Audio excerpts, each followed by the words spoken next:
Di tahun 2026, banyak orang yang bilang YouTube tuh udah susah. Persaingannya tuh makin banyak, algoritmanya tuh berubah-ubah, dan banyak kreator yang pindah ke platform lain. Tapi anehnya aku tuh justru tetap milih YouTube. Kenapa?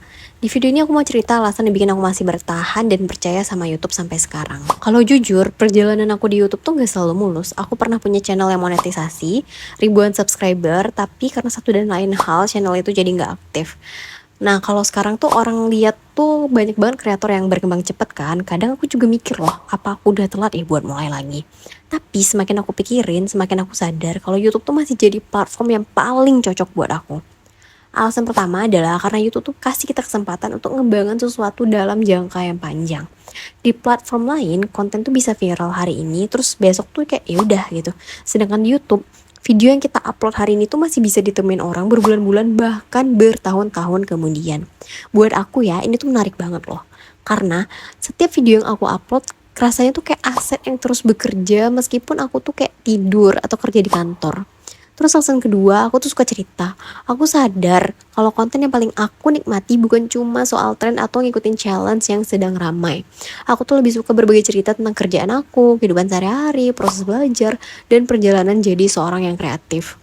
Dan menurut aku, YouTube adalah tempat yang paling tepat buat itu. Di sini aku bisa jelasin lebih panjang, lebih dalam, dan lebih personal. Terus alasan yang ketiga, YouTube tuh bikin aku lebih berkembang.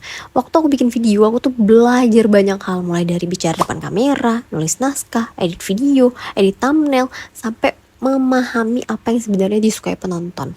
Nah, aku kan graphic designer, terus juga content creator, dan kemampuan-kemampuan itu juga ngebantu pekerjaan aku sehari-hari. Jadi, meskipun channel belum tumbuh secepat yang aku harapkan, aku tetap bisa dapetin manfaat dari prosesnya. Alasan berikutnya itu adalah komunitas. Aku suka baca komentar dari orang-orang yang punya pengalaman yang sama. Kadang yang ngasih saran, ada yang nyemangati, dan ada juga yang merasa terhubung dengan cerita yang aku bagiin. Menurut aku, itu salah satu hal yang paling berharga dari jadi kreator. Dan yang terakhir, aku masih punya mimpi nih. Aku pengen lihat sampai sejauh mana channel ini tuh bisa berkembang. Dan kalau bener-bener aku konsisten, dulu tuh aku tuh sering banget berhenti di tengah jalan. Tapi sekarang tuh aku pengen coba yang lebih beda. Aku pengen ngasih kesempatan sama diri aku sendiri untuk bisa konsisten selama berbulan-bulan bahkan bertahun-tahun. Mungkin pertumbuhannya ini gak bakalan cepet ya. Mungkin subscribernya juga gak langsung nambah banyak. Tapi aku tuh percaya angka kecil yang dilakukan terus-menerus akan menghasilkan sesuatu yang besar di masa depan. Jadi itulah alasan kenapa aku tuh tetap milih YouTube di tahun 2026.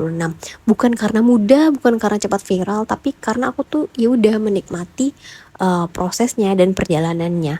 Kalau kamu juga sedang bangun channel YouTube, jangan nyerah terlalu cepat. Karena kadang kita butuhin tuh bukan strategi baru, tapi waktu dan konsistensi sampai ketemu di video berikutnya.